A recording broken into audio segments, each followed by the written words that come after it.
स्थान तारकेश्वर, हुगली जिला, पश्चिम बंगाल। मंदिर के देवता बाबा तारकेश्वर, भगवान शिव।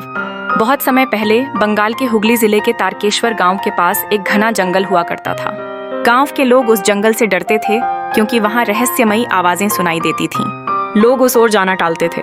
लेकिन एक दिन दक्षिण भारत से आए भक्त कमलेश्वर, एक शिव भक्त संत, जंगल के उस एकांत स्थान में तपस्या करने के लिए जा पहुंचे। उन्होंने वहीं एक पीपल के पेड़ के नीचे आसन जमाया और AUM नमः शिवाय का जाप करते हुए वर्षों तक घोर तपस्या की। धीरे धीरे आसपास के लोग उस संत को जानने लगे। कमलेश्वर जी ने कभी भोजन नहीं मांगा। वे केवल बेलपत्र और जल से भगवान शिव की आराधना करते थे। एक रात गांव के कुछ बच्चों ने देखा कि उस पीपल के पेड़ के नीचे तेज प्रकाश हो रहा है। जब गांव के बुजुर्ग वहां पहुंचे तो देखा कि वहां एक शिवलिंग स्वयं प्रकट हुआ है और उसके चारों ओर कमलेश्वर जी ध्यानस्थ बैठे हैं। गांव में हड़कंप मच गया। लोग समझ गए कि यह कोई साधारण स्थान नहीं, बल्कि भगवान शिव की महिमा का केंद्र है। लोगों ने उस स्थान को पूजना शुरू कर दिया। लेकिन कमलेश्वर जी ने कहा, यह स्थान शिव का है, मेरी नहीं।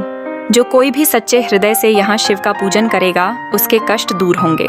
कई वर्ष बाद पास के गांव में एक दंपति रहते थे, राघव और शांति। शादी के 10 वर्षों के बाद भी उन्हें संतान नहीं हो रही थी। उन्होंने हर मंदिर, हर बाबा के द्वार पर माथा टेका, लेकिन कोई परिणाम नहीं निकला। एक दिन किसी साधु ने उन्हें कहा, बाबा तारकेश्वर के दर्शन करो और सावन सोमवार को व्रत रखो, शिव स्वयं तुम्हें आशीर्वाद देंगे। राघव और शांति ने हर सोमवार को मंदिर में जाकर दर्शन किए, व्रत रखा और शिवलिंग पर जल, दूध, बेलपत्र चढ़ाया। उन्होंने 16 सोमवारों का व्रत रखा।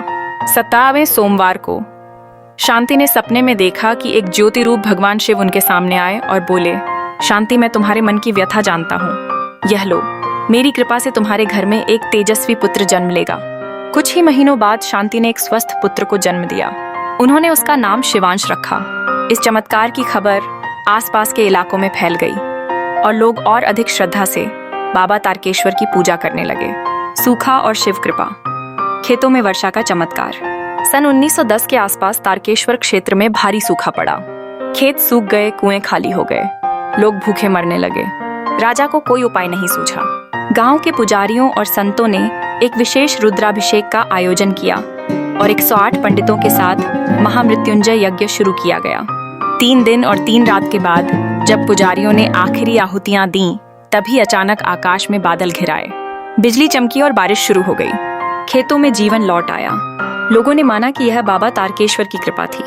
तभी से हर साल श्रावण मास में विशेष रुद्राभिषेक और कांवड़ यात्रा शुरू हुई। कांवड़ यात्रा और तीर्थ परंपरा की शुरुआत। तारकेश्वर में आज जो विशाल मेला और कांवड़ यात्रा होती है, उसका प्रारंभ एक भक्त रामलाल द्वारा हुआ था। रामलाल वाराणसी गया था और वहां से गंगाजल लाकर बाबा तारकेश्वर पर चढ़ाया। तभी से यह परंपरा बन गई कि कांवड़िए गंगाजल लेकर शिवलिंग पर चढ़ाते हैं। आज लाखों भक्त हर साल सावन में पैदल चलकर आते हैं, गंगाजल चढ़ाते हैं और मनोकामना मांगते हैं। बाबा तारकेश्वर के मंदिर की मान्यता।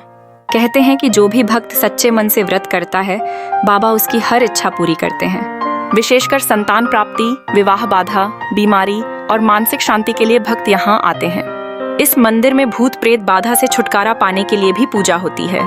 तारकेश्वर मंदिर का निर्माण 18वीं शताब्दी में राजा विश्वनाथ चौधरी द्वारा करवाया गया था। शिवलिंग का स्थान पहले जंगल में था, फिर मंदिर बनाया गया। अंग्रेजी दौर में भी यह मंदिर लोकप्रिय तीर्थ रहा। तारकेश्वर मंदिर केवल एक पूजा स्थल नहीं, बल्कि भक्ति, चमत्कार और भगवान शिव की सजीव उपस्थिति का केंद्र है। आज भी वहाँ की घंटियों की आवाज में शांति मिलती है और भक्तों के चेहरों पर बाबा की कृपा दिखती है।